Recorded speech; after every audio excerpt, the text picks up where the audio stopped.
Our brains allow us to perceive and interact with the world around us.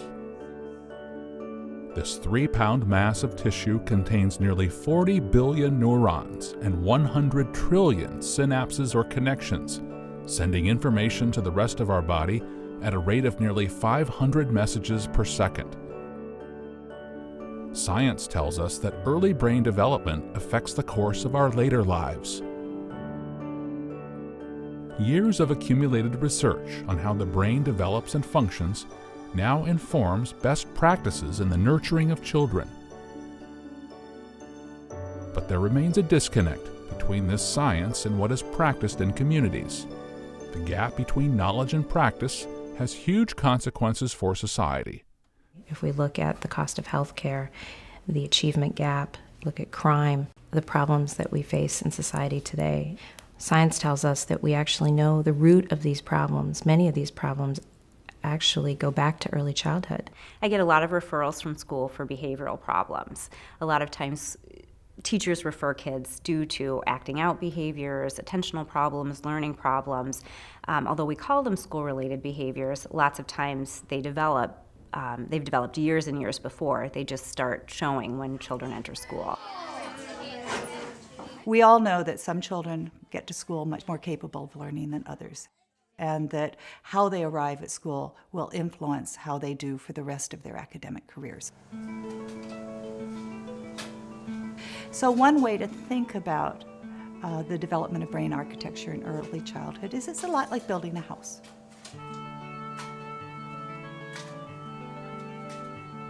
And as when building a house, the developing brain requires a sturdy foundation. A proper brain foundation needs responsive and nurturing adults. Our brains definitely need stimulation to be able to wire the brain up correctly. Left in a crib, a child cannot provide the stimulation its brain needs to form a healthy and solid brain architecture. Responsive parenting is key to a process called pruning. Pruning is how the brain creates the most efficient pathways possible. During the first year of life, there are periods of growth where nearly 700 synapses are formed a second, creating connections for language, hearing, vision, and movement. However, not all these connections are needed or are efficient. Pruning back the pathways that are rarely used allows the brain to send signals more quickly. These pathways are the foundation for later learning, forming our brain architecture. Babies' brains grow by building themselves from the bottom up. So you're sculpting the brain by the information that the brain is processing. By the age of 2, our brains have already made some giant developmental leaps. Regions of the brain that control vision and hearing have already developed. Areas that handle language and communication skills, which are heavily dependent upon interaction with adults, are rapidly developing. And the part of our brain that deals with higher-order reasoning and cognitive functions is at its crucial beginning phase of development. Sadly, many children do not receive the attention they need to form healthy brain architecture. By age 2, we can already predict third-grade reading scores. So many of the things that we think are happening later in life are actually have their beginnings in early childhood, in infancy. The ability to predict third-grade reading skills at age 2 has to do with understanding brain architecture. The part of the brain that controls language and communication has its largest growth spurt during a child's first 4 years. Without a responsive adult at this age, the pruning process begins to disconnect underused pathways.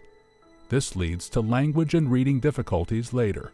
The brain doesn't work in pieces. It works as a coherent whole. So if the foundation isn't set well, it sends poor information to those higher centers. And what starts looking like a problem in this part of the brain ends up being a problem in attention regulation and higher order cognition. So brain architecture is not set by 2 years of age. There's still a lot happening. But what happens early influences what happens later. Skill begets skill. Research shows that children who have had positive adult interaction, adequate nutrition, and minimal exposure to stress arrive at school better able to learn than those who have grown up with those factors. What adults can do to help a child's developing brain reach its full potential will be covered in the video Serve and Return.